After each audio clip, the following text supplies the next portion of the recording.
पर्व न्यूज। आरंभ एका नव्या पर्वाचा।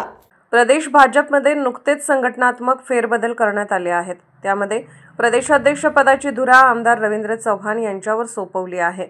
आज शहराध्यक्षपदी निवड झाल्यानंतर प्रथमच पुण्यनगरीमध्ये रवींद्र चव्हाण यांचे आगमन झाले।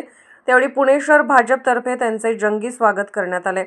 शहर कार्यालयामध्ये त्यांचा जंगी सत्कार करण्यात आला।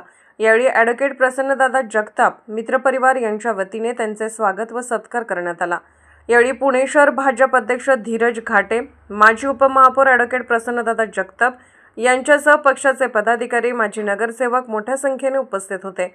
यावेळी बोलताना त्यांनी आगामी काळामध्ये भाजपच्या कार्यकर्त्यांना निश्चितपणे न्याय देण्याचा प्रयत्न करणार असल्याचे सांगितले व आगामी महानगरपालिका निवडणुकीच्या दृष्टीने तयारी करण्याचे आदेश यावेळी सर्व पदाधिकारी, नेते, कार्यकर्ते यांना चव्हाण यांनी दिले।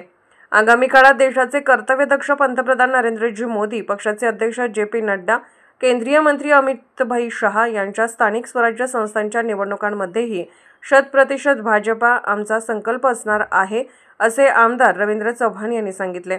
मोदी सरकार, राज्यातील महायुती सरकारने केलेल्या सर्व योजना व कामे प्रत्येक घरोघरी पोहोचवण्यासाठी आपण सर्वांनी प्रयत्न करावे, असे आवाहनही आमदार रवींद्र चव्हाण यांनी यावेळी केले। या भव्यदिव्य कार्यक्रमामध्ये माजी उपमहापौर ॲडव्होकेट प्रसन्नदादा जगताप यांनीही प्रदेशाध्यक्ष आमदार रवींद्र चव्हाण यांचा सत्कार केला। यावेळी माजी उपमहापौर ॲडव्होकेट प्रसन्नदादा जगताप यांच्या कार्याचे चव्हाण यांनी यावेळी कौतुक केले व ॲडव्होकेट जगताप यांना पुढील वाटचालीसाठी शुभेच्छा दिल्या। पुणे शहरातील आणि जिल्ह्यातील महत्त्वाच्या आणि ताज्या बातम्या पाहण्यासाठी आजच आमच्या आरंभ पर्व न्यूज चॅनलला YouTube वर सबस्क्राइब करा आणि बेल आयकॉन प्रेस करा।